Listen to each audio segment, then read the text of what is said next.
17 কি বলা আছে? দ্য ব্লাইন্ড ড্যাশ হেল্পলেস, মানে অন্ধরা অসহায়। দ্য ব্লাইন্ড ড্যাশ হেল্পলেস, তাহলে এখানে কি বসাবো? আর বসাবো, না ইজ বসাবো, না মে বসাবো, না ওয়াজ বসাবো? তাহলে এখানে অন্ধরা অসহায়, তাহলে এই যে ব্লাইন্ড শব্দটা এটা কি? না এটা হচ্ছে একটা অ্যাডজেক্টিভ। এই ব্লাইন্ড শব্দটা অ্যাডজেক্টিভ, কিন্তু যখনই আমি অ্যাডজেক্টিভের আগে একটা ডেফিনাইট আর্টিকেল বসাচ্ছি তখন সেটা অ্যাডজেক্টিভ রইল না, এটা পুরোটাই একটা কমন নাউন হয়ে গেল। কি হয়ে গেল? না একটা কমন নাউন, মানে ব্লাইন্ড মানে পুরো ব্লাইন্ড জাতটাকে ইন্ডিকেট করা হচ্ছে, ব্লাইন্ড জাতটাকে ইন্ডিকেট করা হচ্ছে। তাহলে কমন নাউন বলতে পুরো জাতটাকে ইন্ডিকেট করা হচ্ছে, আর জাতটাকে ইন্ডিকেট করা যখনই বোঝাবে তখন ভার্ব কি হবে?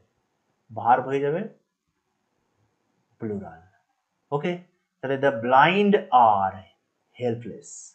আমরা ঠিক একই রকম বলতে পারি যে বললাম দ্য পুওর আর হেল্পলেস, দরিদ্ররা অসহায়। The poor are helpless, the blind are helpless. তাহলে ব্লাইন্ড, তারা অ্যাডজেক্টিভের আগে যখন দা বসাবো সেটা কমন নাউন হয়ে যাবে। এবার কমন নাউন হয়ে গেলেই তারপরে ভার্ব প্লুরাল হবে। ওকে, বোঝাতে পেরেছি? পরবর্তী question, question number 18, many a man dash কি হবে? কামস অ্যান্ড গোজ না কাম অ্যান্ড গো? ভালো করে দেখো যে মেনি, মেনি এ, যখনই আমরা মেনির পরে প্লুরাল নাউন বসে আমরা জানি, কিন্তু যখনই মেনি এ বসাবো তখন কি হবে?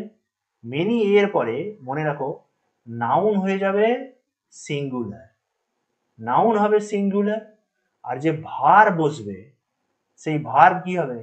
ভার্বও হবে সিঙ্গুলার। তাহলে নাউন হবে সিঙ্গুলার, ভার্বও হবে সিঙ্গুলার। তাহলে অ্যান্সার কি করব? অ্যান্সার কি করব? অপশন এ, কামস অ্যান্ড গোজ।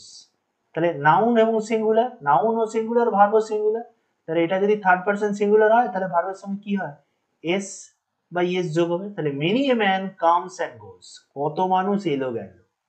তাহলে অপশন এ হবে সঠিক অ্যান্সার।